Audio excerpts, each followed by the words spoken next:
When people mention a film version of Babes in Toyland, usually the Disney one is the first one that comes to mind. And that either means that it's really good, or all the other film versions range from bad to really bad. And yeah, that's kind of my outlook on it. I loved this film growing up, but watching it again, it doesn't hold up that great. It's got a lot of good people, and the money in the production definitely shows, but in terms of the story and the main character, it's kind of all over the place and pretty bland. Surprising for a film that looks like this. Okay, well, what's the story? Mary and Tom are just two of the most adorable lovebirds and they're gonna get married. But Barnaby, the evil villain of the town, decides that he wants to marry Mary. How do I know this? Because he literally tells the audience. If I'm to get my hands on Mary's money, the person Mary marries must be me, not Tom, me.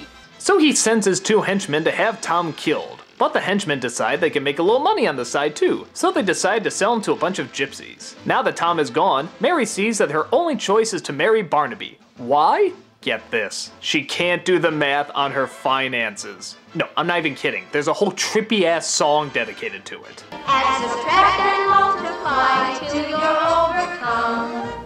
This is much too hard for us. We can't do the sum.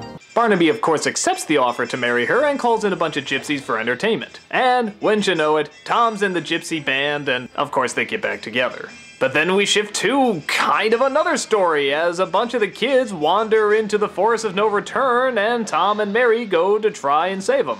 Only to run into a toy maker who makes a device that can shrink things down, but then Barnaby seems to follow him and he shrinks everybody down and uses that as leverage to still marry Mary, but then Tom breaks open a bunch of the toys and they have this big epic battle and this is weird.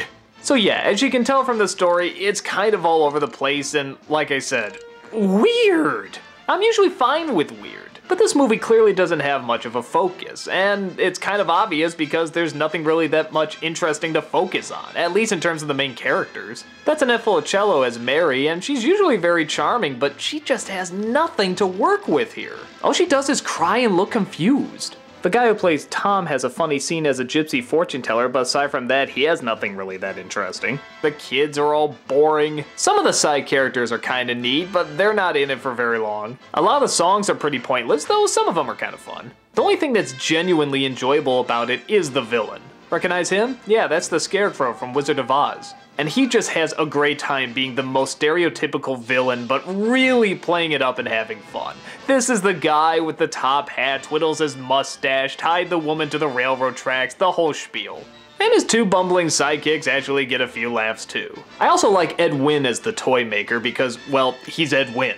Anything he's in is just gonna be a ton of fun, even if it sucks. Aside from that, like I said, the look of the production is really impressive. I mean, yeah, it's obviously a set, but it's such a big set. And it's so creative with all the colors and the costumes and the puppets, and it looks really imaginative.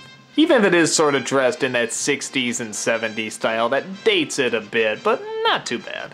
The music and songs as well, though not always necessary, are still nice to listen to. I could listen to that March of the Toy Soldiers forever. And yeah, we've heard it in a bunch of our different versions, but man does it sound good here.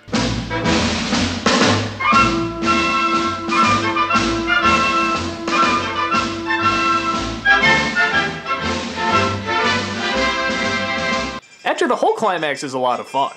You spend this good long while building up this toy army with that incredible music and this wonderful stop motion, these great effects, and what does Barnaby do when they finally come in?